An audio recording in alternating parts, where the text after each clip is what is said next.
So we've talked about breakups. We've talked about reconciling. We've talked about no contact ad nauseum. And I'd like to talk about something that we don't touch on nearly as much, and that's dating. Not your ex, dating someone new. Now, dating in 2021, I think we can all agree, is not great. Things certainly aren't like they used to be. So what happened? Why does dating suck? I'd like to start with a walk down memory lane, back in high school, perhaps.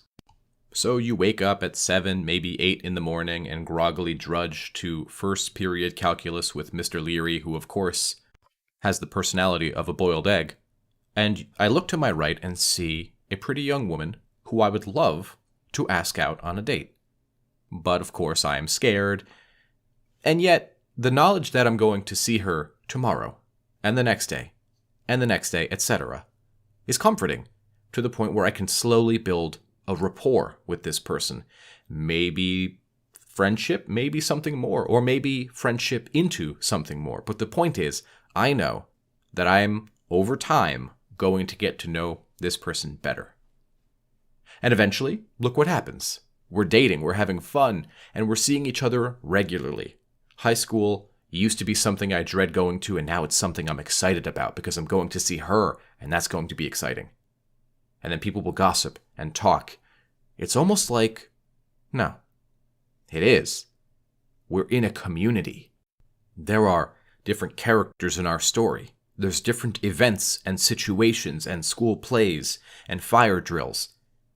There is variety. There is betrayal. It is almost Shakespearean in a way. Now freeze frame, and let's come back to modern day. I am, let's say, 26 years old. I groggily get up and boot up Tinder or Bumble or the most recent dating app based on how I look and not building a rapport with the person, or whatever rapport building that I might do happens over a relatively short period of time. Whereas in high school, that might happen over weeks, months, because you know you're going to see the person. On dating apps, might happen over a day, maybe a week. And then things get escalated into this casual, committed but not committed. We are together, but we're not together. We can see other people, but we shouldn't really talk about it because it might hurt the other person's feelings. This jumble of undefined dating and self-esteem issues and pictures that are meant to get as many clicks as possible and judging people not for who they are but for what they look like. And we wonder why dating sucks. So, if I'm boiling this down, it's social media. Social media is 100% the problem. That's not saying that social media doesn't bring a lot of good things into our life and hasn't innovated many of the ways that we live. And I'm not here to completely say that social media is the devil. I think that it's done more bad than good as it relates to dating, and that's what this channel is about, dating, breakups, etc. So dating sucks because social media has connected us and yet estranged us.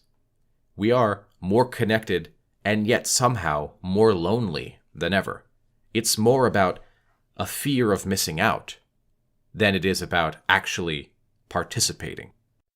The problem is that many things about how our culture and our technology has developed is that it really exists on a scale of instant gratification. I post a picture and minutes later, I get tons of likes and clicks and comments. And on dating apps, I never really have to risk rejection. The app has already told me that the other person likes me enough to want to see where things might go. I never need to learn how to extrovert and talk to people and put myself in situations that might be uncomfortable. But the problem with that is that discomfort is the fertilizer for growth. Not every situation that we involve ourselves in are we supposed to have complete mastery immediately, because that defeats the purpose of growth. Now, when you're asking someone out at university or in high school, you are risking rejection, the possibility that they say no and you feel bad about yourself, but you strengthen the muscle. Do you know what I mean? You slowly get better at handling rejection, thus it bugs you less and you think less of it. But these days, we avoid it at all costs. We get ourselves on tons of dating apps, and we always know that the other person likes us, and then are somehow surprised when they're also dating 100 other people because they feel the exact same way that we do. We want everything that benefits us and nothing that puts us out of our comfort zone. And social media contributes to that, because dating apps would not exist if social media did not exist. And they both feed off of the same idea that I can get whatever I want, in this case clicks, likes, engagement, etc., without actually ever risking discomfort, unhappiness, etc. And we're ignoring all of the bad things it's doing behind the scenes, like fear of missing out. And I'd really like to focus on how after university or high school or whatever, we lose that sense of community. The people that we see every day are no longer there, and now we'll have to supplement it in things like work. Now, turn to modern day 2021, COVID-19 pandemic. We're not even doing that now. It's all online. So many people who are still working from home are suffering emotionally because their community has been cut off from them. And at work, there's a sense of professionalism that you have to carry. In high school and university, maybe there's professionalism, but not nearly as much. And there are parties, there's recreation, there's things to do.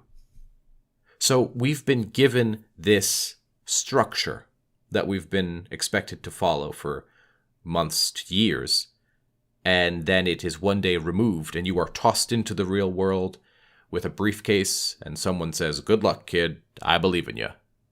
But you haven't really been prepared for these things. Is it any wonder that we would begin to withdraw into our shell and turn to things like social media for a sense of community and connection?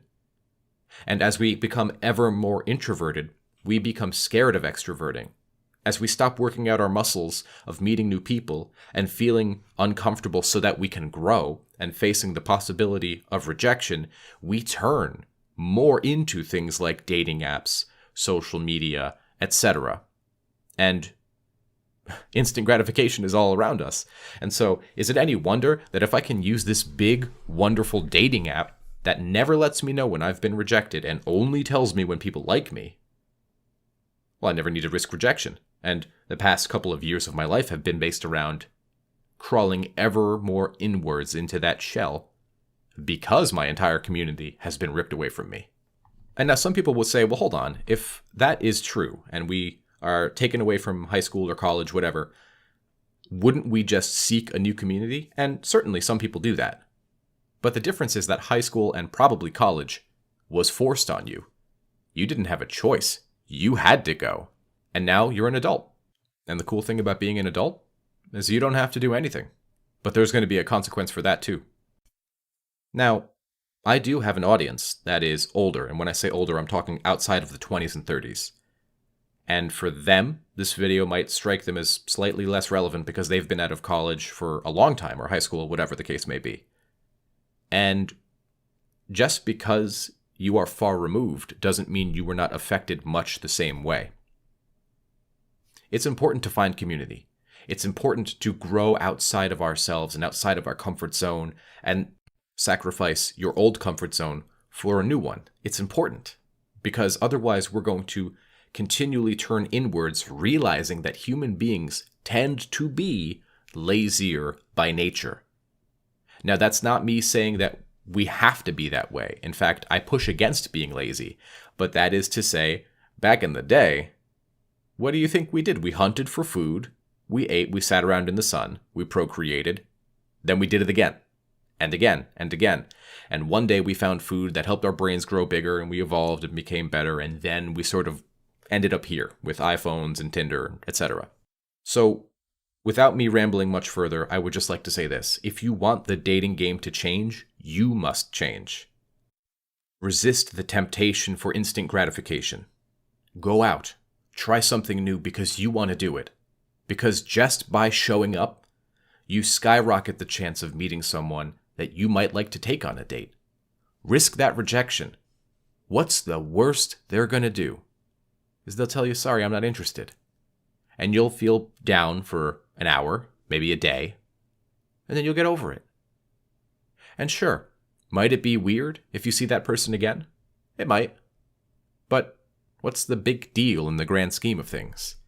You've made it to the point where you're listening to this video, so you're at least, and this is just a guess, but 18 to maybe 50, maybe 60. And if that's the case, you've made it this far and you've survived a couple of rejections. Being told no or I'm not interested can feel like the end of the world for about a day, maybe a week if it's a bad case. But that's the beautiful thing about it. It gets better and it gets easier rapidly, and if you do it again, it hurts less and less and less to the point where you just kind of shrug and say, not a big deal. So I'm not saying you have to completely remove yourself from dating apps, but I would ask you not to use them as the main source of dating, rather as a supplement. Because the big thing about dating is that it correlates to how you think you are. If you are confident and you believe in yourself and love yourself, you're going to have a better time dating. And the opposite is also true. So what I would encourage everybody to think about today is just consider something you want to do, a class you want to take, a place you want to go, and show up and see what happens. Say yes to life. Open yourself up to new opportunities. And yeah, it's going to be scary. So do it scared. That's all I had for today. If you enjoyed this video, I'd be eternally grateful if you'd subscribe and hit like, tell me how I did. And if you want to work with me, just go to thelovechat.net/coaching, where I offer one-on-one coaching in 30 or 60 minutes. But maybe you just need regular therapy to help you through this process. Then just check out BetterHelp, that's HELP.com/Rory, where you get a 10% discount. Let me know your thoughts on this video. I'd love to engage with the community and see if we can together figure out an easier way to get through this process. Until next time.